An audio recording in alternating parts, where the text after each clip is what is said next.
जब हम चांद को देखते हैं तो भगवान की सुंदरता नजर आती है। जब सूरज को देखते हैं तो भगवान का तेज दिखता है। और जब हम आईने में खुद को देखते हैं तो भगवान की सबसे प्यारी रचना दिखाई देती है, यानी हम खुद। इसीलिए खुद पर भरोसा करना सीखिए। नमस्ते, आप देख रहे हैं कहानी जंक्शन। ये कहानी पुराने ज़माने की है।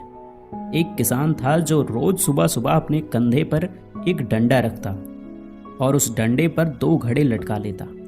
तालाब से पानी भरकर अपने घर तक लाता। यही उसका रोज का काम था।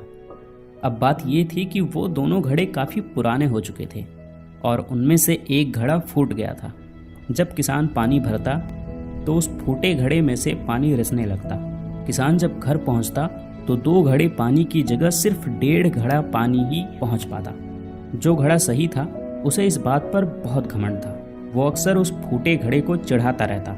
देखो, मैं तो किसान का पूरा काम करता हूँ, उसकी मेहनत जाया नहीं जाने देता, और एक तुम हो जो किसी काम के नहीं रहे। किसान को जब सच का पता चल जाएगा तो तुम्हें फेंक देगा और नया घड़ा ले आएगा। ये बातें सुनकर फूटा घड़ा बहुत दुखी रहने लगा। उसे लगता बेचारा किसान इतनी मेहनत करता है, लेकिन मेरी वजह से उसका आधा पानी रास्ते में ही बर्बाद हो जाता है। आखिर मैं किस काम का हूँ। एक दिन उसे रहा नहीं गया। उसने किसान से कह ही दिया, मालिक, आप रोज इतनी मेहनत करते हैं, पर मेरी वजह से आपका आधा पानी रास्ते में ही गिर जाता है। अब वक्त आ गया है कि आप मुझे छोड़ दीजिए, किसी नए घड़े को ले आइए। हाँ, बुरा तो लगेगा, पर सच यही है कि अब मैं किसी काम का नहीं रहा। किसान मुस्कुराया और बोला, अरे पागल, तू इतना दुखी क्यों होता है? मन छोटा मत कर।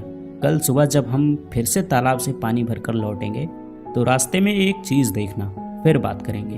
अगली सुबह किसान फिर वही काम करने चल पड़ा। डंडे पर दोनों घड़े लटकाए, तालाब गया, पानी भरा और वापस चल पड़ा।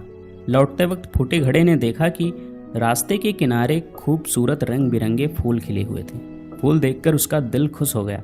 थोड़ी देर के लिए उसकी उदासी दूर हो गई। घर पहुंचकर किसान ने घड़े से पूछा, कैसे लगे फूल? अच्छा लगा ना?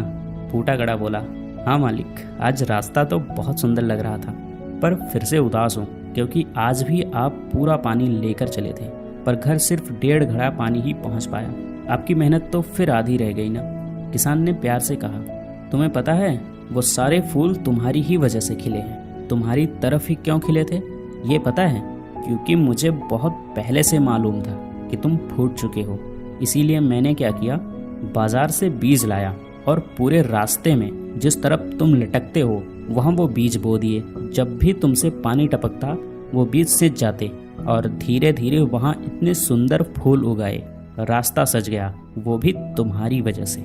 मुझे तुम्हारी कमी पता थी, लेकिन मैंने उस कमी को ताकत बना दिया। दोस्तों, ये कहानी सिर्फ उस फूटे घड़े की नहीं है, ये कहानी हमारी और आपकी भी है।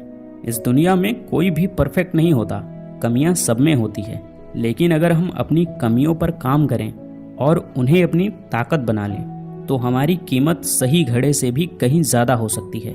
और अंत में मैं यही कहना चाहूँगा कि आप जैसे भी हैं खुद को स्वीकार करें और आगे बढ़ते रहें। मिलते हैं किसी और वीडियो में।